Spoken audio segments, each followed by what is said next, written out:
साथियों नमस्कार, कैसे हैं आप सब लोग। उम्मीद है सभी बहुत अच्छे, शानदार, लाजवाब हैं, ज़बरदस्त, एकदम बेहतरीन, जिंदाबाद। और आप सभी ने अभी तक बहुत अच्छी मेहनत, बहुत अच्छी ईमानदारी अपनी तैयारी के साथ में दिखाई है और अधिकतम विषयों को आप सभी ने अभी तक कंप्लीट कर लिया है। उनका एक बेहतर रिवीजन भी आप सभी ने कर लिया। दोस्तों, आपके सिलेबस में फिजिक्स बची हुई थी और फिजिक्स को कंप्लीट कराने के लिए शुरुआत में ही आपको ये बातें बताई गई थी। देखिए, एक तैयारी का मैं आपको एक पैटर्न बताऊं तो हमेशा यही होता है कि आपको जो टाइम देना है ना, वो हमेशा प्रोपोर्शनेट देना है। प्रोपोर्शनेट का मतलब अनुपातिक रूप में देना है। अनुपातिक रूप का मतलब क्या है कि जितना उस सब्जेक्ट का वेटेज है उतना ही समय हमें अपनी तैयारी में उसको देना है। सब्जेक्ट कोई नहीं छोड़ना, बिल्कुल सही बात है। अगर 1-2 नंबर का भी कोई विषय आता है तो संपूर्ण तैयारी का मतलब यही है कि हम उसको छोड़ कर ना जाएं, क्योंकि कई बार ये होता है कि बहुत आसान सरल सवाल आ जाता है और उसको करके आप टक से आ सकते हो, तो खुशी मिलती है कि 1-2 नंबर तो पक्के हो गए उस विषय से। तो छोड़ना बिल्कुल नहीं है, लेकिन हमें सिर्फ उतना समय देना है जितने में हमारा वो सब्जेक्ट उन नंबरों के हिसाब से कवर हो जाए। तो इस हिसाब से फिजिक्स के जो हैं तकरीबन आपके, मैं अगर कहूँ, 1 से 3 क्वेश्चंस आते हैं आपके एग्जाम में। कई बार 1 भी क्वेश्चन पूछे जाते हैं और कई बार क्वेश्चन 3 तक भी पूछ लिए जाते हैं। एवरेज 2 भी क्वेश्चंस पूछे गए हैं। अब 1 से 3 क्वेश्चंस को कंप्लीट करने के लिए हमें कितनी क्लास लगानी चाहिए, तो ये हमने आपको शुरू में ही बताया था कि लगभग लगभग 10 क्लास के आसपास आपकी लगाई जाएंगी। अब 10 में देखो, ऐसा नहीं है कि 10 ही वो रहेंगी। हम सारी चीज़ों को पढ़ेंगे, अच्छे से पढ़ेंगे। 10 में हो सकता है वो 11 भी हो जाएं, 12 भी हो जाएं। उसमें कोई हम दौड़ भाग ऐसा नहीं है कि टारगेट दिमाग में 10 ही लेकर चलेंगे कि 10 का 10 खत्म करना है, चाहे कुछ छोड़ दें चाहे कुछ कर दें। ठीक है, ये बात आपको समझ में आ गई। एक बार उसके लिए आप सभी थम्स अप करिए। और जो साथी गुड नाइट कह रहे हैं, देखो गुड नाइट तो तब होती है जब आप बिल्कुल सोने जा रहे होते हो, चाहे रात के 11 बज रहे हो, 12 बज रहे हो, 1 बज रहा हो। अगर आप जगे हुए हैं, पढ़ रहे हैं, तो आप उसको गुड इवनिंग ही कहेंगे। देखो दोस्त, थोड़ा सा है कि बहुत लेट ये क्लास हो रही है, रात के 10 बजे। आप सभी बहुत ज़्यादा थके हुए भी होते होंगे, तो मैं बिल्कुल आपको कोई फोर्स ये नहीं करूँगा कि आप इसको लाइव ही लें। आप इसको चाहे तो अगले दिन अपने समय सुविधा के हिसाब से ले सकते हैं, लेकिन समय इसका इसलिए नहीं बदल पाएगा, आप अगर चाहेंगे भी इस चीज़ को तो, क्योंकि आपकी पूरे दिन भर में क्लास लगी हुई है। मेरी भी दिन भर में गवर्नमेंट जॉब होती है। मेरे पास सुबह की स्लॉट खाली है या शाम की स्लॉट होती हैं बस। तो सुबह और शाम की स्लॉट में मेरी ऑलरेडी क्लास लगी हुई हैं और यही सिर्फ एक स्लॉट बची हुई थी। मतलब मैं तो यही सोच रहा था पहले कि जब मेरा कोई स्लॉट खाली हो जाएगा सुबह या शाम का 8 और 9 वाला, तब उसमें कोई क्लास लगा देंगे। लेकिन आप सभी की डिमांड थी कि नहीं, इस सब्जेक्ट को शुरू कराया जाए, तो फिर हम इसको 10 बजे अब शुरू कर रहे हैं। ठीक है, बाकी अगर आपका शेड्यूल सोने का होता हो इस समय पे, तो बिल्कुल आप सो जाइएगा। अगले दिन आप इस क्लास को ले लेना। आपको कभी इसमें ऐसा नहीं महसूस होगा कि भाई मैं अगर लाइव ले लेता तो मुझे कुछ एक्स्ट्रा बेनिफिट मिल जाता। ऐसा हम सीखेंगे, ऐसा हम पढ़ेंगे, डाउट आएंगे ही नहीं, ये मेरा आप सभी से प्रॉमिस है। तो आप बिल्कुल निश्चिंत होकर किसी भी समय पर इस क्लास को ले लीजिएगा। ठीक है, चलिए अब आपको ये बात अच्छे से समझ में आ गई है कि हमें इस क्लास को कितने दिन देने हैं। 10 दिन देने हैं। 10 में 12 भी हो जाएंगे, कोई दिक्कत नहीं है। लेकिन देखो, उसके लिए आप सभी को एक माइंडसेट पहले से बनाना पड़ेगा। क्या बनाना पड़ेगा? देखिए, अगर मैं हाथ से लिखूंगा और दोनों भाषाएं लिखूंगा, इंग्लिश और हिंदी, मैं आपको ये बात इसलिए अभी बता रहा हूं क्योंकि ये क्वेश्चन आपका आएगा। मेरी क्लास कंप्लीट बाइलिंगुअल होती है। आपने कभी मुझसे पहले कहीं सीखा हो कुछ तो आपने देखा होगा मेरा एक एक शब्द इंग्लिश और हिंदी में होता है। ना इंग्लिश वाले साथी को दिक्कत होगी ना हिंदी वाले को। लेकिन अगर हम यहाँ हाथ से लिखकर पढ़ेंगे तो भाई फिर नहीं सिलेबस खत्म होगा 30 क्लासों में भी। इसलिए थोड़ा सा मैं हेल्प लूंगा पीडीएफ की, और मैं आपको अगर सजेस्ट करूं तो आप ऐसे सब्जेक्ट जिनका वेटेज ही 1-2 क्वेश्चंस का है, उनके लिए नोट्स वगैरह बनाने में समय व्यर्थ मत करिए। हालांकि बाकी क्लासेस में मैं हमेशा अपने हाथ से नोट्स बनाने की सलाह देता हूं, लेकिन वहां जहां पर सब्जेक्ट का वेटेज ज़्यादा है। अगर सब्जेक्ट का वेटेज ही 1-2 नंबर का है तो आप हाथ से नोट्स बनाकर अपना समय बिल्कुल भी व्यर्थ मत करिए। मैं आपको चीज़ें समझाने पे ज़्यादा जोर दूंगा। अब जो चीज़ें मैंने आपको समझा दी, एक परिभाषा मैंने आपको समझा दी, वो परिभाषा अगर यहाँ आपको लिखी मिल जाए, मैं उसे पहले से लिख लाऊं, तो उसमें आपका तो कोई नुकसान नहीं है, लेकिन हम सभी का फायदा ये है कि समय की थोड़ी सी बचत हो जाएगी। तो मैं ये कहना चाह रहा हूं कि आप इस क्लास को नोट ना करें, पीडीएफ से हम इस क्लास को कवर करेंगे और पीडीएफ को डाउनलोड करके आप बाद में उसी से रिवीजन कर लीजिएगा। इसमें आपको कोई भी नोट्स बनाने की आवश्यकता नहीं है। बाकी जो साथी ये कहते हो भैया नहीं मुझे तो नोट्स बनाने में ही मज़ा आता है, तो भाई फिर वो बाद में आराम से क्लास के नोट्स बना लेना जब आपको पीडीएफ मिल जाए। मेरी तो सजेशन आपका समय बचाने के लिए थी और एक रणनीति के हिसाब से है, क्योंकि समय आपके पास ना हर एक परीक्षा के लिए लिमिटेड होता है। एक रणनीति ये कहती है कि आप समय का डिस्ट्रीब्यूशन कैसे करते हैं। आपको एक दिन में आज की क्लास में पैटर्न समझ में आ जाएगा, आप निश्चिंत रहिए। ऐसे मन में बहुत ज़्यादा मत डरिएगा कि ऐसा तो नहीं है कि बहुत कुछ जल्दबाजी होगी क्लास में या बस खाना पूर्ति हो जाएगी। देखिए मैं प्रॉमिस कर रहा हूँ, अगर आप संतुष्ट ना हो जिन तरीकों से मैं आपको लेकर चलूँ, आप स्पष्ट रूप से बोलिए 12 की जगह 15 लगें, 15 की जगह 20 लगें, 20 की जगह 25 क्लास लगें, कोई दिक्कत नहीं है। हालांकि थोड़ा सा अच्छा एक चीज़ और मैं आपको बता दूं, ये क्लास 2 बैच में जाएगी, एसएससी जीडी प्लस यूपीएसआई। इस बात को बिल्कुल भी ये ना समझें कि भैया ये तो खाना पूर्ति हो रही है, 2 बैच की क्लास एक में जा रही है। मतलब मैं पहले रिवील कर देता हूँ, चाहूँ तो मैं छुपा भी सकता हूँ इस बात को, लेकिन मुझसे वो चीज़ें नहीं हो पाती हैं। मैं सच्चाई बता रहा हूँ आपको, 2 बैचेज में ये क्लास जाएगी। अब देखो ऐसा नहीं है कि हम केवल खाना पूर्ति कर रहे हैं, क्योंकि बैचों में तो मुझे और में भी करानी है, होमगार्ड में भी करानी है। चाहता तो मैं उसको मर्ज कर लेता, लेकिन नहीं, होमगार्ड में साइंस के ज़्यादा क्वेश्चन होंगे, रेलवेज के परीक्षाओं में साइंस के ज़्यादा क्वेश्चन होते हैं, तो मैंने वहाँ पे नहीं जोड़ा है। ये दोनों परीक्षाओं को इसलिए जोड़ा है क्योंकि इनका दोनों का स्तर बिल्कुल सेम है, दोनों का लेवल बिल्कुल सेम है, दोनों में ही 1 2 3 तक ही क्वेश्चंस पूछे जाते हैं। तो जब मैं चैप्टर के बाद क्वेश्चंस कराऊंगा तो मैं एसएससी जीडी के भी क्वेश्चन कराऊंगा और यूपीएसआई के भी क्वेश्चन कराऊंगा। तो एसएससी जीडी वाले साथी भी उन क्वेश्चनों को देख लेंगे, यूपीएसआई वाले साथी भी उन क्वेश्चंस को देख लेंगे। चलिए देखिए दोस्तों, तरीका ये रहेगा, जैसे मैंने यहां पर लिख दिया फिजिक्स क्या है, अब मैं इसको आपको पहले समझाई देता हूं क्या है। तो सबसे पहले हम ये सीखेंगे कि फिजिक्स क्या है, भौतिक विज्ञान क्या है। तो वैसे आप बाकी पुस्तकों में पढ़ें तो ये सीखने को मिलता है, भौतिक विज्ञान विज्ञान की वह शाखा है, ये शाखा है, वो पढ़ना है, ये पढ़ना है। अरे काय की इतनी जरूरत है यार, बिल्कुल आसान शब्दों में पढ़िए। देखो भाई, जितनी भी चीजें दुनिया में आप सभी के आसपास हो रही हैं, चल रही हैं, उनमें से अधिकतम को आप भौतिक विज्ञान की मदद से ही समझते हो। ये मत कहिए कि वो हो रही हैं तो भौतिक विज्ञान की मदद से हो रही हैं, नहीं, हो तो प्रकृति के नियमों से हो रही हैं, लेकिन उन प्रकृति के नियमों को आप भौतिक विज्ञान की मदद से समझते हो। मैं किन चीजों की बात कह रहा हूं, या तो आप उन चीजों को देखें जो इंसान ने बनाई हैं। जैसे इस क्लास में जो चीजें मेरे सामने हैं, उनमें मेरे सामने एलईडी है, कैमरा है, मेरे सामने कंप्यूटर सिस्टम है, मेरे हाथ में मेरा फोन है, बोर्ड है, ये सब किसने बनाए हैं? इंसानों ने। इनमें से अधिकतम चीजों में भौतिकी के नियम लगे हुए हैं, फिजिक्स इनमें इन्वॉल्व है, भौतिकी इनमें इन्वॉल्व है। चाहे विद्युत के मामले में कहें, चाहे आप चुंबक के मामले में कहें, इलेक्ट्रिसिटी कहें, मैग्नेटिज्म कहें, आप प्रकाश के मामले में कहें, आप चाहे आप कहें जैसे लाइट के मामले में कहें, तो इन सब में भौतिक विज्ञान इन्वॉल्व है। इसके अलावा जो प्राकृतिक घटनाएं होती हैं, जो नेचुरल फिनोमेनाज हैं, जैसे हवा का बहना, हवा किस दिशा में बहेगी, ये भी हमें भौतिक विज्ञान समझा देता है। आपने ज्योग्राफी में पढ़ा होगा कि ये तापांतर के कारण होता है, दाबांतर के कारण होता है, प्रेशर और टेम्परेचर के चेंज के कारण होता है। आप अगर इस रहस्यमयी संसार में नजर डालें ना, तो ये संसार बहुत रहस्यों से भरा हुआ है। एक बहुत बड़े रहस्य की मैं बात करता हूं, और ये रहस्य है आपका पूरा का पूरा सोलर सिस्टम। यार देखो ना, क्या कभी आपको इस बात को सोचकर अचंभा नहीं होता कि इतना बड़ा सोलर सिस्टम, उसमें इतने बड़े बड़े ग्रह, और सारे के सारे ग्रह हवा में लटके हुए हैं। हवा भी नहीं है वहां पर, कुछ भी नहीं है। आप एक मकान का लेंटर डालो, आपको 4 पिलर लगाने पड़ते हैं, लेकिन यहां पर इतने सारे ग्रह ऐसे ही लटके हुए हैं, और उनके आसपास बाकी ग्रह घूम रहे हैं, लाखों करोड़ों सालों से घूम रहे हैं। भाई, घूमने के लिए इनमें इंजन कहाँ लगा है, इनको ईंधन कहाँ से मिल रहा है? एक मोटरसाइकिल को घुमा के देखो, 100 चक्कर लगा लेगी, 200 चक्कर लगा लेगी, कभी तो रुकेगी, फिर तो आपको पेट्रोल डालना पड़ेगा। लेकिन इनमें कौन पेट्रोल डालने आ रहा है?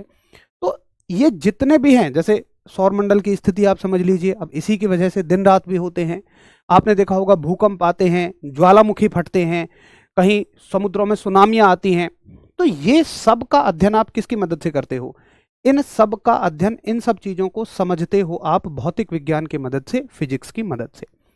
तो मैं क्या कहता हूं, पेपर में आने वाली परिभाषा और समझने वाली परिभाषा ये है कि भाई भौतिक विज्ञान इस प्रकृति में घट रही घटनाओं का अध्ययन है, फिजिक्स इस नेचर में हो रहे इवेंट्स की अंडरस्टैंडिंग है, इस नेचर में जो भी इवेंट्स हैपन हो रहे हैं उन सभी की अंडरस्टैंडिंग को हम भौतिकी कहते हैं, फिजिक्स कहते हैं।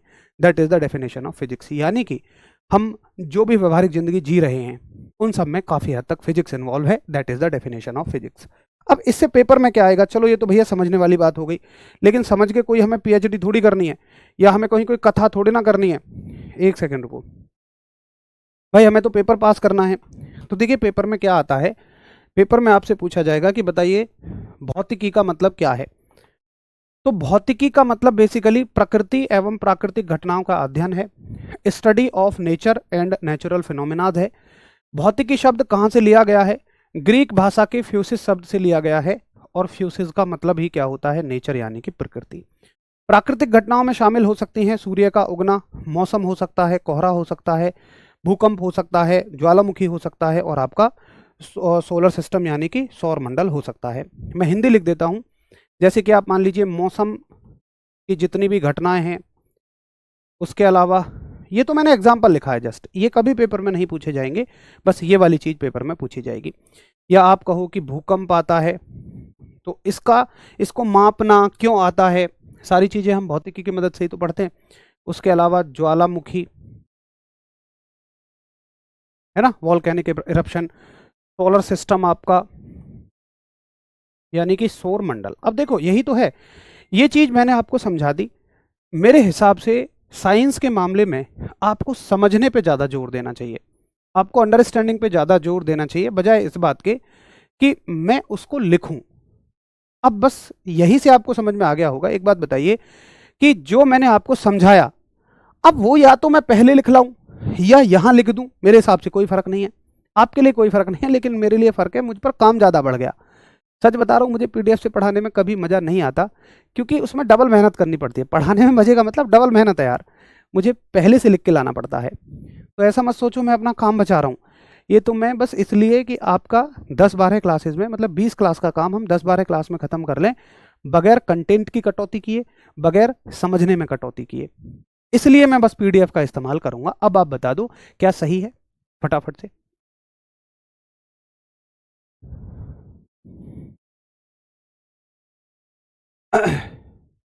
क्या ये बात आपको समझ में आ गई है? हर एक चीज को हम समझते हुए चलेंगे। जब आप पुष्टि कर दोगे जी भैया समझ में आ गया, थम्स अप कर दिया करो, तब ही मैं अगली स्लाइड पे बढ़ूंगा। तो अभी हमने ये सीखा कि भौतिक विज्ञान क्या है, फिजिक्स क्या है। भौतिक विज्ञान प्रकृति एवं प्राकृतिक घटनाओं का अध्ययन है। ये शब्द कहाँ से लिया गया है, वर्ड ग्रीक भाषा के फ्यूसिस से लिया गया है, यानी कि फ्यूसिस का मतलब है नेचर। कैसे सवाल बनेंगे वो भी मैं आपको बताऊंगा लास्ट में, ठीक है। चलो थैंक यू, मैं प्रॉमिस कर रहा हूँ कोई दिक्कत ही नहीं आएगी यार, और जो तरीका मैं आपको बता रहा हूँ उससे आपका समय बचेगा, टाइम सेव होगा, बेकार के एफर्ट्स खाम खाम वाले बच जाएंगे। चलिए ठीक है, तो यहां तक की बात मुझे समझ में आ गई। अब देखिए एक भाई ने मुझसे कहा कि भैया मैं, चलो आपके कहने पर मैं इस भौतिक घटना का अध्ययन करना चाहता हूं, क्योंकि फिजिक्स भौतिक घटनाओं का अध्ययन है, और मैं इसमें यह समझना चाहता हूं कि ये जो ग्रह है अगर यहां से यहां तक जाएगा तो कितना समय लेगा, कितना टाइम लेगा। एक एक बात को ध्यान से सुनते रहो, जब बात पूरी होगी तो पूरी कहानी समझ आ जाएगी। कितना समय लेगा ये मैं आपसे पता करना चाहता हूं। तो मैंने कहा इस बात का पता करने के लिए आपको दो चीज़ें पता होनी चाहिए। उसने कहा क्या? मैंने कहा एक तो इसकी स्पीड पता होनी चाहिए, चाल पता होनी चाहिए, और एक आपको दूरी पता होनी चाहिए, यहाँ से यहाँ तक की डिस्टेंस पता होनी चाहिए। तो मेरे हिसाब से आप में से कोई भी ऐसा नहीं होगा जिसने ये ना पढ़ा हो चाल बराबर दूरी बटे समय, या वहाँ से ये फॉर्मूला ना पढ़ा हो कि समय बराबर दूरी बटे चाल। ये फॉर्मूला सभी ने पढ़ा होगा, टाइम बराबर डिस्टेंस बटे स्पीड। कुल मिलाकर अगर किसी को चाल और दूरी पता है तो वो समय निकाल सकता है, टाइम निकाल सकता है, बिल्कुल निकाल सकता है। देखो ऐसे ही ना, हमें अगर किसी भी घटना का अध्ययन करना है तो हमें कुछ कुछ ऐसी ही चीज़ों की जरूरत पड़ती है। जैसे अभी आपने नहीं पढ़ा, आप समझोगे इन्हें, ये मत कहिए ये बीच में कहाँ से चाल आ गया, ये बीच में कहाँ से दूरी आ गई, ये तो आप जानते हैं बेसिक बेसिक। ऐसे ही अगर मान लो कोई किसी वस्तु पर लगने वाले बल का अध्ययन करना चाहता है, फोर्स की स्टडी करना चाहता है, तो उसको द्रव्यमान और त्वरण पता होने चाहिए। तो ये बल, द्रव्यमान, त्वरण, चाल, दूरी, समय, मैं ये कह रहा हूं आपसे, आप बताना कितने सहमत हैं कि अगर आप भौतिक विज्ञान का अध्ययन करना चाहते हैं तो ऐसी ही कुछ कुछ चीज़ों की ज़रूरत आपको पड़ती है। इन्हीं चीज़ों के बारे में जानकारी आपको जुटानी पड़ती है, और जिनको मैं इन्हीं चीज़ बोल रहा हूँ, ऐसी बोल रहा हूँ। विज्ञान इस बात को प्रॉपर फिजिक्स में क्वांटिटी कहता है, राशि कहता है। तो ये सब क्या हैं? ये सब हैं राशियां। ये भी राशि है, ये भी राशि है, ये भी राशि है, ये भी क्वांटिटी है, ये भी क्वांटिटी है, ये भी क्वांटिटी है। और मैं आपसे एक बात ये कहता हूं, अगर आपने कभी भौतिक विज्ञान को रटने की कोशिश करी होगी, सब करते हैं, जब पहली बार आप किसी भी सब्जेक्ट को पढ़ते हैं तो आपको ऐसा लगता है कि इसके बस प्रीवियस ईयर क्वेश्चन में कर लूं, केवल प्रीवियस ईयर क्वेश्चन से ही मेरा बेड़ा पार हो जाएगा। फिर पेपर में बैठते हो, हवा भी नहीं लगती है, फिर तुम्हें समझ आता है कि अच्छा यार, डिटेल में पढ़ने से ही बात बनती है। तो आप सभी ने अगर कभी रटा हो तो भौतिक विज्ञान के नाम पर आपने इन्हीं को तो रटा होगा भैया। चाल, दूरी, समय, बल, त्वरण, आवेग, संवेग, कार्य, ऊर्जा, शक्ति, दाब, ध्वनि, तरंग, और आगे चलूं, विद्युत, चुंबक, आवेश, धारा, इंग्लिश में देखें speed, distance, time, force, mass, acceleration, work, energy, power, sound, wave, electricity में वोल्टेज पढ़ा होगा, करंट पढ़ा होगा। तो ये सब क्या हैं जिन्हें हम हर एक चैप्टर में कुछ कुछ पढ़ते हैं। किसी चैप्टर में 8 पढ़ ली, किसी चैप्टर में 4 पढ़ ली, किसी चैप्टर में 6 पढ़ ली। तो ये हैं राशियां, ये हैं क्वांटिटीज। जितने भी नाम मैंने सब बोले, इनमें से हर एक एक राशि है, एक क्वांटिटी है। तो मैं एक बात कहता हूं, उस बात को बताना आप कितना समझ पा रहे हैं कि अगर आप भौतिक विज्ञान का अध्ययन करना चाहते हैं तो आपको राशियां पढ़नी है, आपको क्वांटिटीज पढ़नी है। और पूरी फिजिक्स के हर एक चैप्टर में हम सिर्फ क्वांटिटीज पढ़ेंगे, हम सिर्फ क्या पढ़ रहे होंगे? राशियां पढ़ रहे होंगे। तो आगे से आप याद रखेंगे कि इनको क्या बोलते हैं? राशियां। देखिए, आप मेहनती बहुत हैं, लेकिन आपके साथ दिक्कत है कि आप जीरो से नहीं पढ़ते हैं, आप बीच बीच में से छुटपुट छुटपुट पढ़ते हैं। मैं देखता हूं बहुत सारे साथियों को तो राशि और मात्रक में ही अंतर नहीं पता। वो राशि को मात्रक कह देते हैं, मात्रक को राशि कह देते हैं, और सवाल एग्जामिनर कभी कभी इनमें ही उलझा देता है। आप कभी बड़े पहाड़ से ठोकर खाकर नहीं गिरते हैं, छोटे पत्थर से ठोकर खाकर गिरते हैं। आप इतने समझदार हैं, बड़ी चीज को समझ लोगे, लेकिन जब तक उसका बेसिक नहीं पता नहीं समझ पाओगे। तो बेसिक क्लियर होने बहुत जरूरी है। इसलिए एक आज की क्लास में हम बेसिक बिल्डिंग पे काम करेंगे कि भाई बेसिक हमारी क्लियर होनी चाहिए, और यहां से सवाल भी आता है, ऐसा नहीं है कि इससे कोई सवाल नहीं बनता। तो मैं ये कह रहा हूं, ये बात आपको कितनी समझ में आई? मैंने अपनी भाषा में लिखी है, किसी किताब में आपको कहीं नहीं लिखी मिलेंगी ये, कि प्राकृतिक घटनाओं को समझने के लिए हमें भौतिक राशियों की समझ का होना आवश्यक है। देखो, इससे एग्जाम में कुछ नहीं आएगा, ये परिभाषा एग्जाम में नहीं आएगी, लेकिन राशियों की समझ के लिए, क्वांटिटीज की अंडरस्टैंडिंग के लिए हमें ये परिभाषा याद करनी पड़ेगी, समझना पड़ेगा। मतलब याद क्या है, तो समझ में आ गई होगी कि भाई अगर तुम भौतिक विज्ञान को समझना चाहते हो, अगर तुम क्वांटिटीज को समझना चाहते हो, तो तुम्हें भौतिक राशियों की समझ का होना आवश्यक है, फिजिकल क्वांटिटीज की समझ का होना आवश्यक है। फटाफट हम सब करिए। हाँ जी, क्लियर है? हाँ जी, पहला दिन है। AW और TPO अच्छे से पढ़ा है तो कोई जरूरत नहीं है इस क्लास की। मैं खामखा आपका टाइम वेस्ट कर रहा हूँ अपने लाइव काउंट बढ़ाने के लिए। अगर आपने AW और TPO भी रिसेंटली अच्छे से पढ़ा था तो कोई जरूरत नहीं है इस क्लास की। फिर ये बात समझ में आ गई सभी को? एक बार हम सब करिए फटाफट से।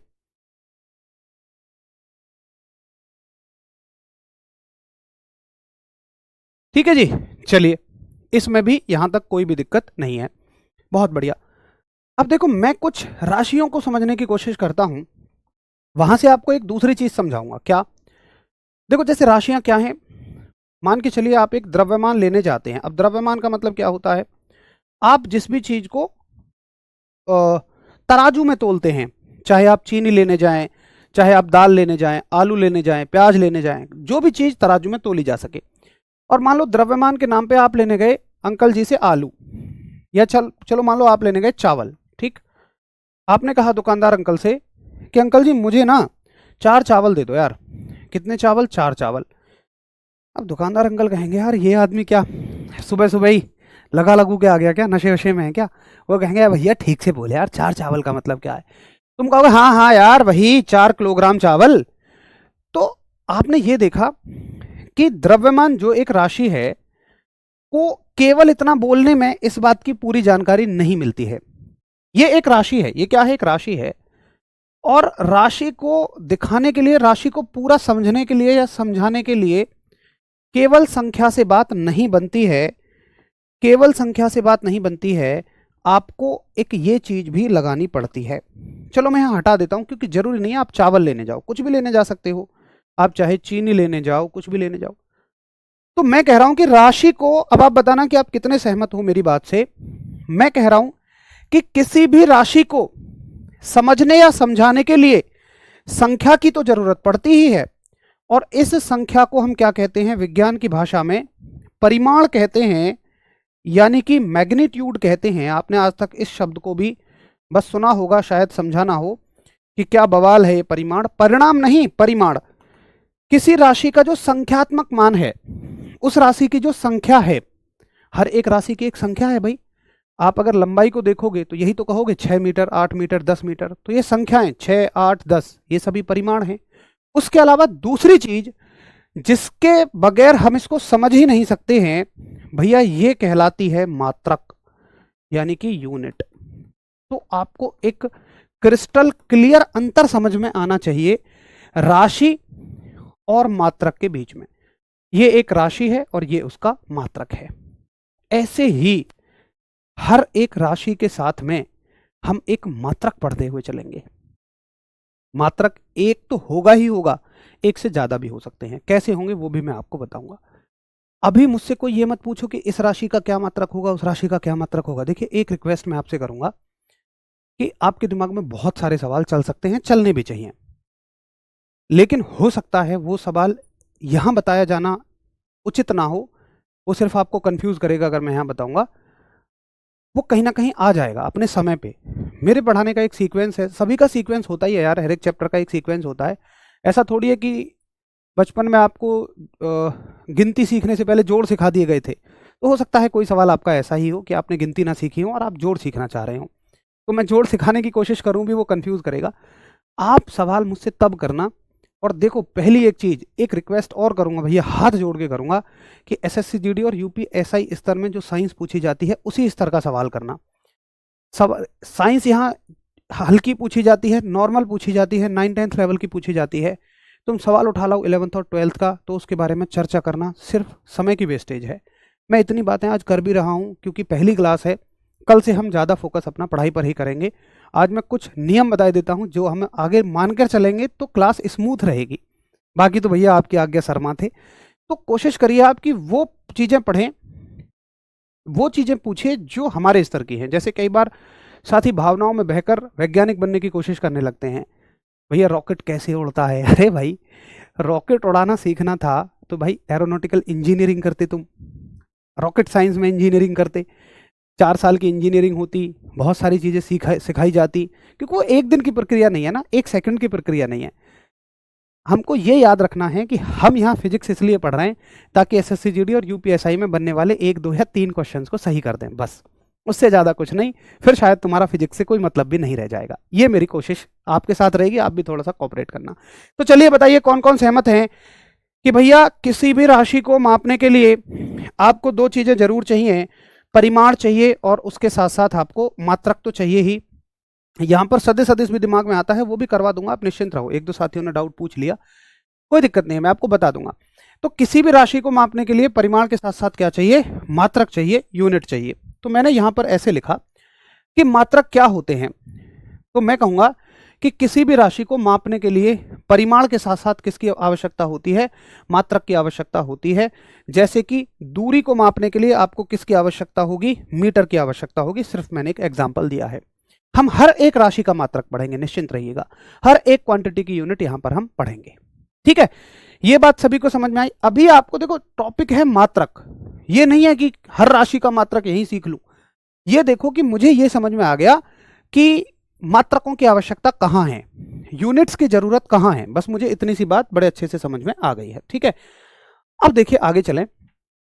एक दिक्कत है। क्या दिक्कत है? अच्छा चलो पहले और थोड़ा सा समझते हैं, फिर उस दिक्कत को हम बात करेंगे। अब देखिए, जैसे मान लो एक राशि में उठाऊं, द्रव्यमान, मास, यानी कि चीनी मान लो, चीनी द्रव्यमान है। तो तुम अगर दुकानदार अंकल जी के पास जाओगे ना, तो तुम क्या ये कहोगे कि अंकल जी मुझे 1000 ग्राम चीनी दे दो? अगर अंकल जी थोड़े से और बूढ़े से हुए, कहेंगे तेरा दिमाग खराब है गो, 1000 चीनी? तुम कहोगे अरे अच्छा अंकल जी यार 1 किलोग्राम चीनी दे दो। तो बात तो देखो दोनों एक ही है, लेकिन हमें जो फील आता है ना द्रव्यमान को बोलने में, वो किलोग्राम में ही आता है। जैसे कोई तुमसे कहे ए भैया तो यार यू पेंसिल कितनी होगी? तुम कहोगे भैया यू पेंसिल होगी मान लो 100 मीटर की, 100 सेंटीमीटर की। वो कहेगा 100? 100 सुन के ऐसे लगेगा 100? तुम कहो अरे यार 1 मीटर की। हालांकि 1 मीटर में 100 सेंटीमीटर होते हैं, दोनों बात एक है, लेकिन फिर भी हम लंबाई के मामले में मीटर को बोलने में थोड़े से ज्यादा कॉन्फिडेंट होते हैं, ज्यादा अच्छा लगता है। तो हर एक देश में ऐसे ही राशियों के अलग अलग मात्रक होते हैं। कोई यहाँ क्रिकेट प्रेमी हो तो उन्होंने जरूर देखा होगा कि बॉल के वजन को कभी भी ग्राम में नहीं बोला जाता है, ज्यादातर पाउंड में, आउंस में बोला जाता है। तो पता है ये दूसरे देशों में बोला जाता है ऐसे। और अगर मैं मान के चलूँ, आपको इतनी सी चीनी दूं आपके हाथ पे और मैं कहूँ ले भाई ले, हो गई 10 किलो चीनी, तुम कहोगे 10 तो ना है, तो तुम अपने हाथ में रखी हुई थोड़ी सी चीनी को तो ऐसे ही तोल के बता दो कि तराजू की भी जरूरत नहीं है। लेकिन अगर मैं आपको इतनी सी चीनी दे के कहूँ ले भाई ले 8 आउंस चीनी है, तुम कहोगे पता ही ना चल रही, मानना पड़ेगा तुम्हें 8 आउंस। तो तुम्हारे लिए आउंस समझ में नहीं आएगा क्योंकि बचपन से तुमने देखा नहीं। ऐसे ही जिन देशों में वजन को आउंस में मापा जाता है उनको किलोग्राम समझ में नहीं आएगा। तो कुल मिलाकर देश के अलग अलग, मतलब पूरे विश्व के अलग अलग देशों में मात्रकों की अलग अलग पद्धतियां भाषा में लाई जाती हैं। कैसे? देखिए, बेसिकली हम 3 राशियों की बात करेंगे। हम बात करेंगे लंबाई की, द्रव्यमान की और समय की। सबसे पहले हम देश के 80% हिस्सों में देखें, जिनमें अपना भारतवर्ष भी शामिल है। देखो, बोलने में मैं बहुत सारी बातें बोलूंगा, लेकिन लिखने में वो बातें हैं जो सिर्फ पेपर के हिसाब से इंपॉर्टेंट है। बोलने की बातें समझने के लिए जरूरी हैं, लेकिन लिखी हुई बातें पेपर में उत्तर करने के लिए जरूरी हैं। तो हमने कहा कि देश के 80% देशों में आप जाओ, जिनमें पूरा एशिया महाद्वीप आता है, एशिया कॉन्टिनेंट आता है, उसके अलावा देश के बाकी हिस्से भी आते हैं। भारत की उठा लो तो लंबाई को हम मीटर में बोलना पसंद करते हैं, और द्रव्यमान को किलोग्राम में बोलना पसंद करते हैं, और समय को सेकंड में बोलना पसंद करते हैं। इतनी हिंदी तो हिंदी मीडियम वाले समझ जाएंगे, है ना। लंबाई को मीटर में बोलना पसंद करेंगे, द्रव्यमान को किलोग्राम में, समय को सेकंड में। अब इनका पहला शुरू का एक एक अक्षर आप उठाएंगे तो ये बन जाएगा MKS सिस्टम। क्या बन जाएगा? MKS system. पहला पहला अक्षर उठाओ। सवाल कैसे आएगा? बेहद सिंपल सवाल। ये नहीं पूछा जाएगा किस देश में कौन सा मात्रक होता है, नहीं, सिर्फ पूछा जाएगा MKS पद्धति में द्रव्यमान का क्या मात्रक है? भैया किलोग्राम है। MKS पद्धति में समय का क्या मात्रक है? भैया सेकंड है। MKS पद्धति में द्रव्यमान का क्या मात्रक है? किलोग्राम है। MKS पद्धति में दूरी का क्या मात्रक है? मीटर है। या लंबाई का क्या मात्रक है? मीटर है। इस पद्धति को हम मीट्रिक पद्धति भी कहते हैं, याद रखेंगे। इसी पद्धति को दूसरा नाम क्या है? मीट्रिक पद्धति। ट्रिक क्या याद रखोगे? M से MKS और M से ही मीट्रिक। अब देश के दूसरे हिस्सों में आप जाएंगे, जैसे अगर आप फ्रांस में जाएंगे, ये पद्धति कहां इस्तेमाल होती है? फ्रांस में। फ्रांस में लंबाई को लोग सेंटीमीटर में मापना पसंद करते हैं। ऐसा नहीं है कि नाप नहीं सकते, नाप तो सकते हैं, लेकिन नापना पसंद करते हैं सेंटीमीटर में। द्रव्यमान को ग्राम में और समय को सेकंड में मापना पसंद करते हैं। समय को सेकंड में नापना पसंद करते हैं। तो इसका पहला पहला लेटर उठाओ, CGS। ये मात्रकों की पद्धति बन जाएगी CGS सिस्टम। और इसका दूसरा नाम है गॉसियन सिस्टम। ये भी याद रखेंगे, इनके अन्य अन्य नाम बहुत इंपॉर्टेंट हैं। अब अगर जैसे आप जाओगे ब्रिटेन में, तो ब्रिटेन में लंबाई को फुट में मापना पसंद करेंगे, द्रव्यमान को पाउंड में और समय को सेकंड में।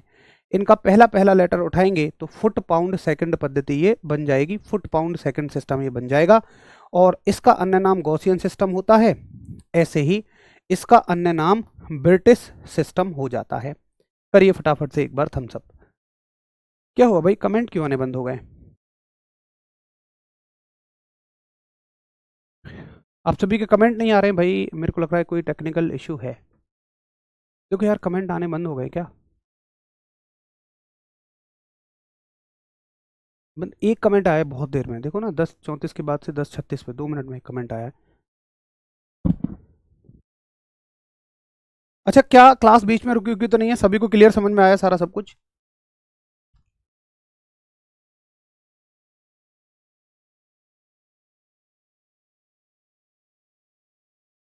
सब ओके?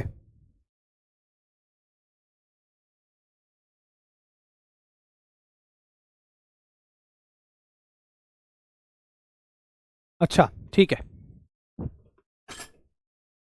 सभी ओके ओके है, कोई दिक्कत नहीं है, यहां तक सबको समझ में आ गया। ठीक है जी। चलिए, देखो एक आध साथी कह रहे हैं सर नींद आ रही है रात के 10 बजे तो छोड़ दो। देखो भाई, मैं कहूँगा साथ ही अगर आपको नींद आ रही है तो मैं नहीं कहूँगा बिल्कुल भी आप लाइव क्लास लीजिए, यहाँ रात के 10 बजे का समय आपका सोने का होता है, आप दिन के किसी भी 1 घंटे में इसको एडजस्ट कर लीजिएगा, है ना। आप कल सुबह इसको लाइव देख लीजिएगा और अपना यही रूटीन बनाएं कि आप इसको रिकॉर्डेड मोड में हर दिन देखते रहें, एक एक क्लास आपको हर दिन ये मिलती रहेगी, ठीक है। बाकी एक साथी का कहना था जी रिकॉर्डेड क्लास है क्योंकि बोर्ड पे टाइम गलत है। बोर्ड पे टाइम गलत है क्या? मेरे हिसाब से तो नहीं है, बिल्कुल सही है। देखो वैसे तो मुझे नहीं लगता कि आपको इस बात पे कोई प्रश्न उठाना भी चाहिए, आपको मतलब समझने से है, अगर चीज़ें समझ में आ रही हैं तो ये रिकॉर्डेड क्लास हो भी तो भी क्या फ़ायदा है, बाकी ये रिकॉर्डेड नहीं है। देख लो, मैं आपको आज की डेट और आज का टाइम दिखाई देता हूँ, ये दिख रहा होगा 10:38 और डेट कहाँ आ रही होगी 13 फरवरी, फ्राइडे 13 फरवरी, है ना। तो रिकॉर्डेड क्लास बिल्कुल भी नहीं है। जिस दिन रिकॉर्डेड होगी मैं बता दूंगा यार, किसी दिन हो सकता है रिकॉर्डेड लेनी भी मजबूरी हो जाए, लेकिन ऐसा थोड़ी है कि उससे समझ में नहीं आएगा और आपको ध्यान ना आपका डिस्ट्रैक्टेड रहता है, आप उन चीज़ों पे ज़्यादा काम करते हो जिनका कोई मतलब ही नहीं है आपकी तैयारी से। चलो, ये आप सभी को क्लियर हो गया कि अलग अलग देशों में राशियों के अलग अलग मात्रक होते हैं और उनसे क्या क्या सवाल बन सकते हैं। अगर सीधा सवाल यहां से बनेगा तो सिर्फ ये बनेगा कि बताइए सीजीएस पद्धति में द्रव्यमान का मात्रक क्या है, तो जी ग्राम है। सवाल बनेगा एफपीएस पद्धति में द्रव्यमान का मात्रक क्या है, तो जी पाउंड है। एक सीधा सवाल बनेगा, इससे ज्यादा कुछ भी नहीं। लेकिन देखिए, अच्छा ये भी सवाल बनेंगे कि एमकेएस पद्धति में क्या है, एमकेएस पद्धति का अन्य नाम क्या है, मीट्रिक पद्धति, सीजीएस का गॉसियन पद्धति, एफपीएस का ब्रिटिश पद्धति, ब्रिटिश सिस्टम। अब इसको याद कैसे करें? देखो ये तो क्लियर है कि एम से मीट्रिक हो गया, इन दोनों को कैसे याद रखें? देखो एक ट्रिक बता रहा हूं बड़ी शानदार, इसको देश के हिसाब से याद कर लो या फिर ऐसे याद रखो। देखो सीजीएस में क्या आ रहा है, जी आ रहा है, सीजीएस में जी आता है तो ये गॉसियन सिस्टम हो गया, और एफपीएस में क्या आता है, एफपीएस तो अलग ही हो गया, फिर ब्रिटिश सिस्टम हो गया। मतलब सीजीएस में जी आता है तो गॉसियन सिस्टम है और ये ब्रिटिश पद्धति है। हल्की फुल्की सी थोड़ी थोड़ी ट्रिक आप इस तरह की बनाते चलिए। चलिए आगे चलें दोस्तों। देखो यार यहां पर ना एक समस्या है। क्या समस्या है हरीश बाबू? तुम देखो, जैसे मान लो 3 देशों के वैज्ञानिक बैठे हुए हैं, ये हैं अपने मोदी जी, मान लीजिए ये दाढ़ी सी हो गई, ये सफेद सफेद बाल हो गए, ये हो गए मोदी जी अपने, और ये मान लो फ्रांस के प्राइम मिनिस्टर हैं, और ये मान लो ब्रिटेन के प्राइम मिनिस्टर हैं, ठीक है। अभी हमने क्या सीखा कि जो हमारी कंट्री है इंडिया, इसमें लंबाई का मात्रक क्या है, मीटर, और फ्रांस में लंबाई का मात्रक सीजीएस पद्धति में, या मान लो जो पद्धति हमारी ये कहाँ के बताए थे मैंने, मान लो ये फ्रांस के हैं, ये ब्रिटेन के हैं, तो फ्रांस में सीजीएस पद्धति चलती है और लंबाई का मात्रक सेंटीमीटर है, और ब्रिटेन में फुट पाउंड सेकंड पद्धति चलती है तो लंबाई का मात्रक फुट है। और ये तीनों प्राइम मिनिस्टर बात कर रहे हैं एक दूसरे के साथ मिलकर एक मिसाइल लॉन्च करने की, है ना। अब मोदी जी ने कहा भाइयों बहनों, हमारे देश के वैज्ञानिकों ने सलाह दी है इस मिसाइल की लंबाई 8 फुट से ज्यादा नहीं होनी चाहिए। अब देखो जैसे, सॉरी 8 मीटर से ज्यादा नहीं होनी चाहिए, ऐसे कहा। अब देखो हमारे लिए मीटर आसान है समझना, लेकिन बाकी लोगों के लिए मीटर को समझना उतना ही मुश्किल है, मीटर में फील करना उतना ही मुश्किल है जितना हमारे लिए पाउंड में फील करना मुश्किल है, ठीक है। तो बाकी देश के वैज्ञानिकों को तो नहीं समझ में आ रही है ये बात। वो कह रहे हैं, जैसे फ्रांस के प्रधानमंत्री कहने लगे, hey Modi ji what are you talking about, the unit of length is centimetre not metre. कि भैया सेंटीमीटर है यार लंबाई का मात्रक, तो तुम काहे मीटर मीटर में बोल रहे हो, सेंटीमीटर में बात करो ना। अब भैया ब्रिटेन के प्रधानमंत्री अपना अलग ही रोना रो रहे हैं, ये कह रहे हैं कि hey the prime minister of France and India what are you talking about the unit of length is foot. कि भैया लंबाई तो यार फुट में मापी जाती है, तुम क्या ये सेंटीमीटर मीटर में कर रहे हो। अब भैया यहाँ तो छिड़ गई एक अलग ही जंग, मिसाइल बनाने से पहले अपने आप में एक जंग छिड़ गई। तुम यहाँ खड़े खड़े मुस्कुरा रहे हो। मोदी जी ने कहा, तुम्हें बहुत हंसी आ रही है। तुम कहोगे अरे मोदी जी काहे नाराज होते हैं, मेरे पास आपकी समस्या का एक समाधान है। मोदी जी ने कहा, जी क्या समाधान है? तुमने कहा एक बात बताओ सभी देश के प्राइम मिनिस्टरों से कि अगर आप तीनों चाइना जाएं तो क्या चाइनीज भाषा सीख के जाएंगे, अगर आप जापान जाएं तो क्या जापानीज भाषा सीख के जाएंगे। इन्होंने कहा नहीं यार ऐसा तो नहीं है। कैसे बात करोगे? अरे इंग्लिश में बात कर लेते हैं। तो तुमने कहा तो भाई इसका मतलब यही तो है ना, भाषाओं के मामले में यही है कि हर एक देश की अपनी एक अलग अलग भाषा है और सभी ने एक साथ बात करने के लिए एक ही भाषा बना रखी है, वो है इंग्लिश। चाइना में जाओगे तो इंग्लिश, जापान में जाओगे तो इंग्लिश। तो ऐसे ही मात्रकों की पद्धति के साथ क्यों नहीं कर लेते हो? यानी हर देश का अपना एक जो मात्रकों की पद्धति होगी जिसे लोकल सिस्टम कहेंगे। अरे लोकल का मतलब नकली नहीं, लोकल का मतलब जो एक रीजन में, एक निश्चित क्षेत्र में बोली जाती है, लोकल का मतलब यहाँ ये है। तो लोकल यूनिट जो हैं वो अपने देश में सब बोलें, लेकिन जब अंतर्राष्ट्रीय स्तर की बात हो, इंटरनेशनल लेवल की बात हो, तो एक अलग से पद्धति बना लो ना मात्रकों की।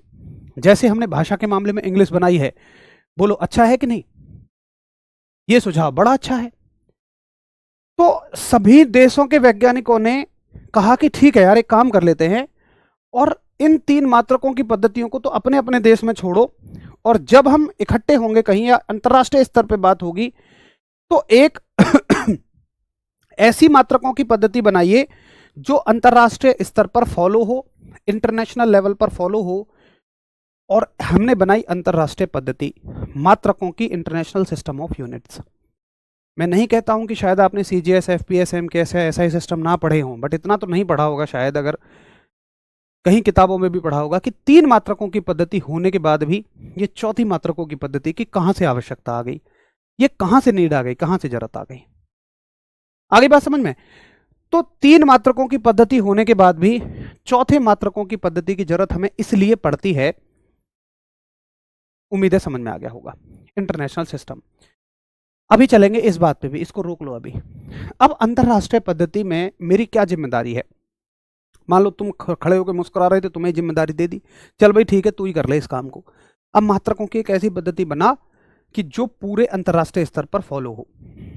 अब तुम्हें बड़ी जिम्मेदारी मिली, तुम्हारा काम क्या है कि जितनी भी राशियां हैं सभी को मात्रक देने और एक सिस्टम सेट करना है, एक पद्धति बनानी है। और सिस्टम का मतलब ये होता है कि जिसमें सभी चीजें व्यवस्थित हों, सभी चीजें ऑर्गेनाइज हों। अब तब तक राशियां मान लो और भी बहुत सारी हो गई। अच्छा, कुल कितनी राशियां हैं? अगर मैं आपसे सवाल पूछूं कि कुल कितनी राशियां हैं, तो आप सभी का उत्तर होगा 7, 2, 9, क्योंकि आपने हेडिंग के साथ नहीं रटा है। पता, ईमानदारी से बताना, आप लोगों के साथ एक समस्या क्या है, आप कोई डेफिनेशन नहीं पढ़ते हो पूरी, आप बस 2 चीजों को जोड़ते हो। यानी कि जैसे आप एक शब्द ये सुन लोगे, एक शब्द ये सुन लोगे, अब उस सवाल में क्या पूछ रहा है क्या नहीं पूछ रहा, जैसे एक मोटा माटी उत्तर करूं, कुली शब्द सुनते ही याद आता है कार्य 0, जबकि ऐसा हर जगह नहीं होता है। क्रिकेट का खिलाड़ी हाथ पीछे खींचता है, उसका मतलब आता है जी आवेग, इंपल्स, बस इतना याद है आपको। अब क्या होता है इंपल्स, 0 होगा, 1 होगा, 0 होगा, वो मतलब नहीं है, बस 2 शब्दों को जोड़ते हो। जैसे कोई राशि बस बोल तो दे, तुरंत दिमाग में 7, 11, 9, अनंत, ये सब कहा जाता है अंधा रट्टा। ऐसे मत किया करो यार, पूरा समझा करो, उसके अंदर की बात को समझा करो। देखिए राशियां यार अनंत हैं, राशियां बहुत सारी हैं। राशि में काउंट कराने बैठ जाऊं ना तुम्हें, तुम कह रहे हो 7, मैं तुम्हें यहाँ खड़े खड़े 15 राशि काउंट करा दूंगा, यहाँ खड़े खड़े 30, 35, 40, 45 राशि काउंट करा दूंगा। और हम 9, 10th स्तर में करीब 180, 200 राशियां पढ़ते हैं। 10th स्तर से ऊपर 12th में जाओगे तो और कम से कम 500 राशि पढ़ोगे, बीएससी में जाओगे कम से कम 700, 800, 1000 राशियां पढ़ोगे, एमएससी में जाओगे और पढ़ोगे। तो राशियां बहुत सारी हैं, और बहुत सारी का मतलब फिर हम कह देते हैं भाई इनफाइनाइट, अनंत है। अनंत का मतलब ऐसा नहीं है कि वो इतना है कि गिना ना जा सके, लेकिन सामान्य की तुलना में ज्यादा है। 10 रुपए वाले आदमी के सामने अगर 1 करोड़ वाला सा आदमी खड़ा हो जाए तो वो अनंत है। ऐसा नहीं है कि उसके पास इतना पैसा है कि गिन ही नहीं पाओगे, 70 साल लग जाएंगे तो भी नहीं, बस वो सामान्य से ज्यादा है। अब 1 करोड़ वाले के पास 1000 करोड़ वाला आ जाए तो वो अनंत है। तो अनंत के मायने होते हैं कि जो व्यवहार से थोड़ा ज्यादा हो, प्रैक्टिकल से थोड़ा सा ज्यादा हो, ठीक है। तो राशियां जो हैं, जो क्वांटिटीज हैं, ये बहुत सारी हैं, हम कहते हैं अनंत हैं। अब मुझे इनका बंटवारा करना है। अभी ध्यान से सुनना, 7 का कीड़ा भी कुलबुला रहा होगा, यार भैया मैंने तो 7 पढ़ी थी, आएंगे 7 पे भी आएंगे। अभी ये मानो, मेरी बात को ध्यान से सुनो, जब पूरा खत्म होगा टॉपिक तो पिक्चर पूरी क्लियर हो जाएगी, मजा आ जाएगा आपको, मैं वादा कर रहा हूं आपको, बस सुनते तो रहो। तो राशियां बहुत सारी मेरे सामने बैठी हुई हैं अपना अपना झोला लेके, अब हमें इनको व्यवस्थित करना है। अच्छा देखो, अगर जब भी आप बंटवारा करते हो ना, तो एक बात समझिए, ये बात आगे तक काम आएगी कि बंटवारा करने के लिए हमेशा आपको एक आधार चुनना पड़ता है। तो मैंने क्या आधार चुना, मैंने कहा सभी राशियों से लाउड स्पीकर लेके कि आप सभी जो स्वतंत्र हैं, जो फ्री हैं, वो सभी निकल के आ जाओ। अब फ्री का मतलब क्या होगा? देखिए कुछ राशियां तो ऐसी होती हैं कि जो अपने आप में ही स्वतंत्र हैं, फ्री हैं, और बहुत सारी राशियां ऐसी होती हैं कि जो किसी और से मिलकर बनती हैं, जिन्हें बनाने के लिए किसी और की जरूरत पड़ती है। अब मैं अभी केवल फ्री राशियों की बात कर रहा हूं, तो फ्री राशियों में से 7 राशियां अपना अपना झोला उठा के मेरे पास आ गई। वो 7 राशियां जो फ्री थी, मैंने उनको कहा मूल राशियां, फंडामेंटल क्वांटिटीज। फंडामेंटल का मतलब यही है, मूल का मतलब यही है कि जिन्हें बनाने के लिए किसी और की जरूरत नहीं पड़े। जैसे देखिए, मूल का मतलब वैसे जड़ होता है। अब पेड़ में जड़ का क्या काम होता है भाई? जड़ पर पेड़ टिका होता है, लेकिन क्या जड़ किसी पर टिकी है? जी नहीं। जड़ अपने आप में स्वतंत्र है, जड़ अपने आप में फ्री है। तो मूल का मतलब यही होता है, जड़। तो अब देखो, मुझे राशि भी बांटनी है और मात्रक भी बांटने हैं, मेरी बात समझना। तो जो बंटवारा राशियों का होता है वही मात्रकों का होता है, क्योंकि हर राशि के साथ एक मात्रक होता है। तो जो अगर मैं मात्रकों के लिए लिख रहा हूं, तो यही चीज राशियों के लिए भी है। तो मतलब जो मैंने कहा कि ऐसी राशियां आ जाओ जो अपने आप में फ्री हैं, तो मतलब वो बात मात्रकों के लिए भी है कि वो मात्रक आ जाओ जो अपने आप में फ्री हैं। तो कितने मात्रक निकल के आए? 7 मात्रक निकल के आए जो अपने आप में फ्री थे। मतलब इन्हें लिखने के लिए, इन्हें रिप्रेजेंट करने के लिए, व्यक्त करने के लिए किसी और की कोई आवश्यकता नहीं है, ये अपने आप में फ्री हैं। देखो आपको समझ में आएगा कैसे। जैसे ये 7 वो मूल मात्रक हैं। अब इन्हें लिखने के लिए जरूरत कैसे नहीं है? जैसे मुझे बताओ, मुझे लिखना है मीटर, तो क्या मुझे किसी की जरूरत है? नहीं है। ये बात आपको ज्यादा तब समझ में आएगी जब आप ये समझो कि जरूरत कैसे होती है। या आखिर आप सभी ने रटा होगा चाल का मात्रक मीटर पर सेकंड। मैं अभी चाल का मात्रक नहीं पढ़ा रहा हूं, हम पढ़ेंगे, प्रॉपर चैप्टर में पढ़ेंगे, बट इतना आप सभी को याद होगा कि चाल का मात्रक क्या होता है, मीटर पर सेकंड। तो चाल के मात्रक को लिखने के लिए 2 चीजों की जरूरत पड़ रही है, मीटर की और सेकंड की। ऐसे ही मीटर को लिखने के लिए तो किसी की जरूरत नहीं पड़ रही है। तो भैया जी, ये मात्रक वो हैं जिन्हें लिखने के लिए किसी की भी जरूरत नहीं पड़ रही है।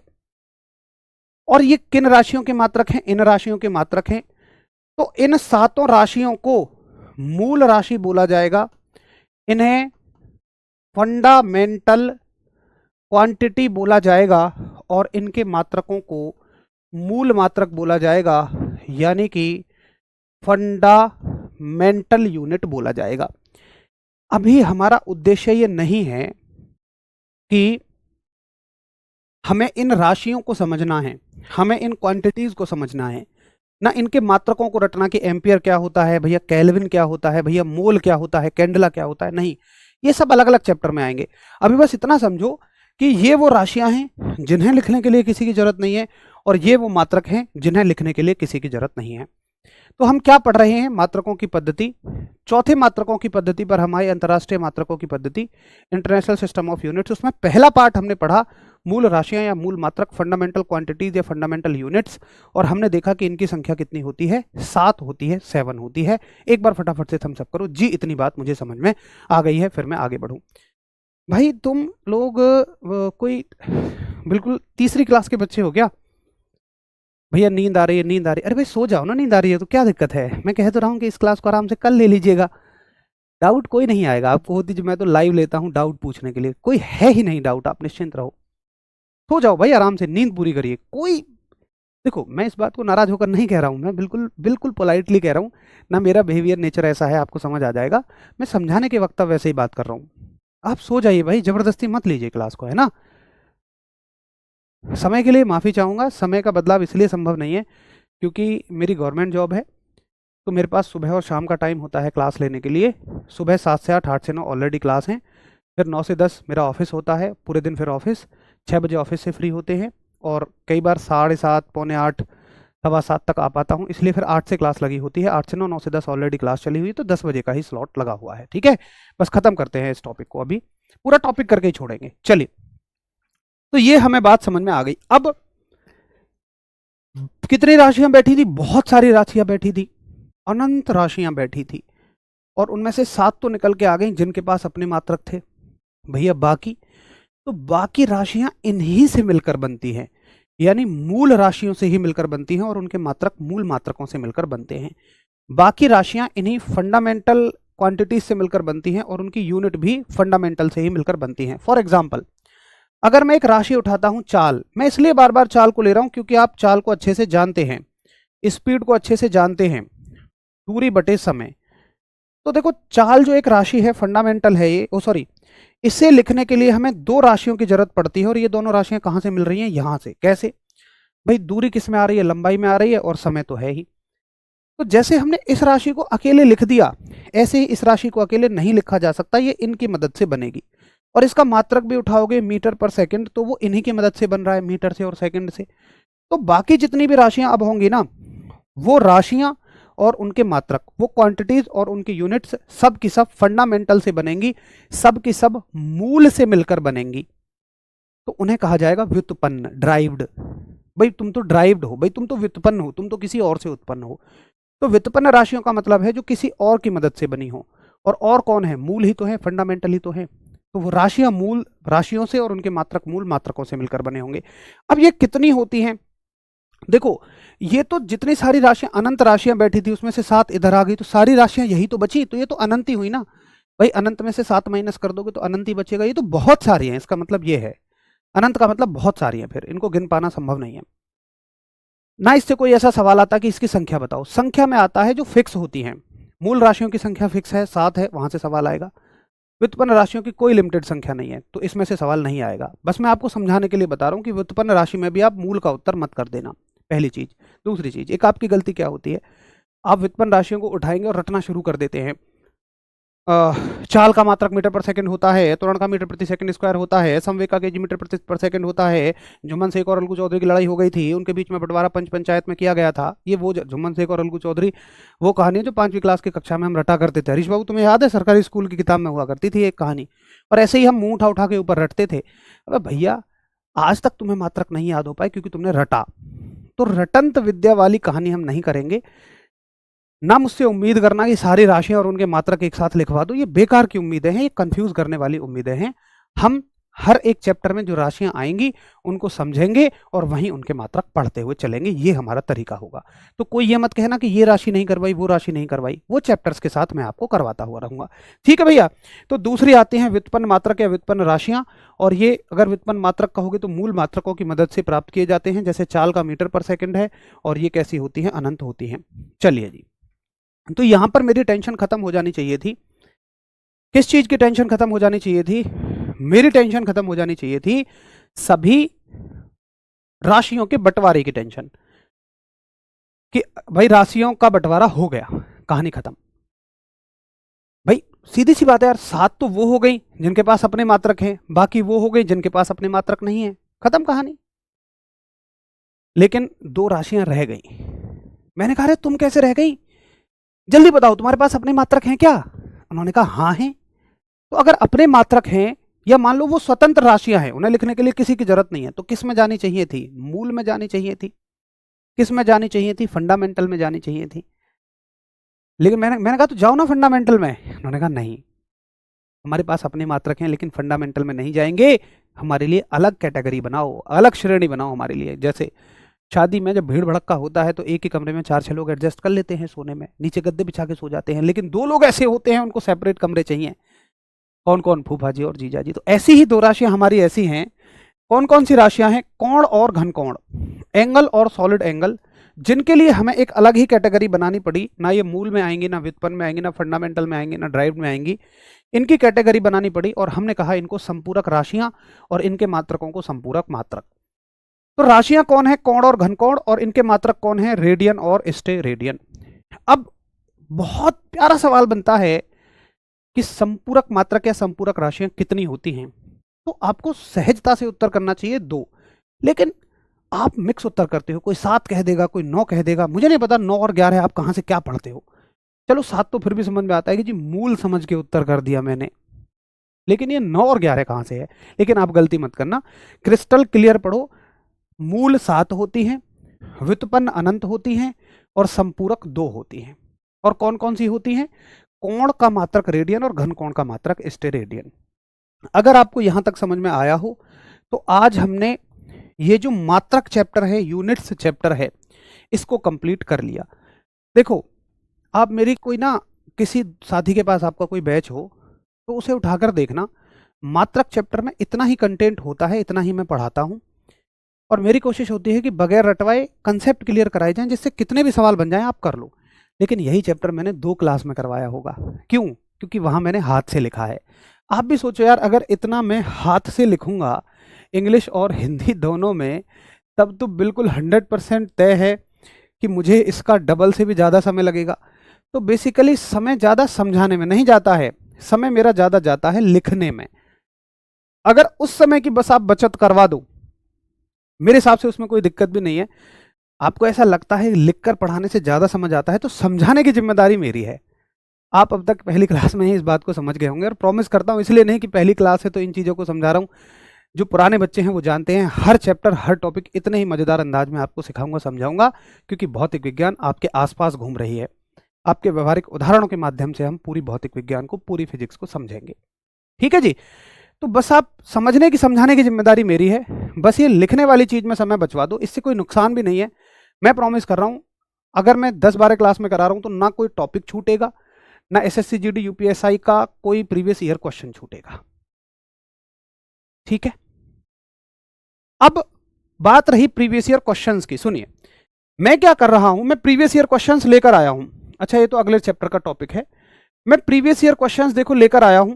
ये मेरे पास सारे के सारे एसएससी जीडी के क्वेश्चन मिलेंगे आपको इसमें, और इसके नीचे आपको मिलेंगे इसमें यूपीएसआई के क्वेश्चंस। ठीक है, मैं लेकर आया हूं, लेकिन मैं क्या चाहता हूं कि इन क्वेश्चंस को आप खुद से करें।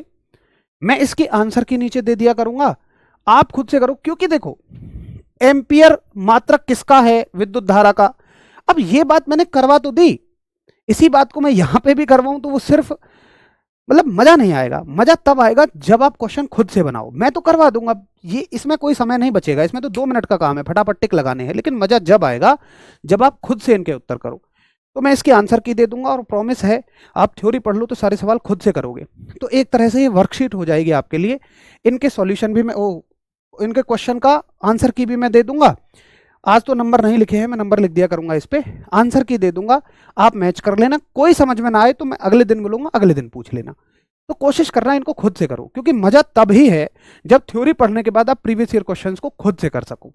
ठीक है भाई दोस्तों, चलिए आपका बड़ा सवाल है, शायद बहुत सारे साथी नए जुड़े हैं, जो पुराने हैं वो जानते हैं मैं किस डिपार्टमेंट में हूँ, कहाँ मैं जॉब करता हूँ। तो मैं दिल्ली जल बोर्ड में हूँ, सब डिविजनल ऑफिसर की मेरी पोस्ट है, जिसको एसडीओ भी बोलते हैं, और बहुत सारी जगह पर उसको असिस्टेंट इंजीनियर ए की पोस्ट भी बोलते हैं। दिल्ली जल बोर्ड में मेरी नौकरी है, दिल्ली मेरी पोस्टिंग है। ठीक है साथियों, तो थोड़ा सा समय का है इशू, लेकिन मैं आपको सलाह दूंगा कि अगर आपका ये समय सोने का है या कुछ भी है, तो आप आराम से अपना कल इस क्लास को देख सकते हैं। जरूरी नहीं है कि बिल्कुल आप इस क्लास को लाइव ही देखें, रिकॉर्डेड फॉर्मेट में भी आपको इतना ही मजा आएगा। बाकी लेवल एसएससी जीडी और यूपीएसआई जो भी एजेंसी करा रही हैं, एडीक्यूटी है या कोई और है, एक सवाल बाहर नहीं जाएगा। आप इस बात की चिंता ही मत करिए, बिल्कुल निश्चिंत रहिए।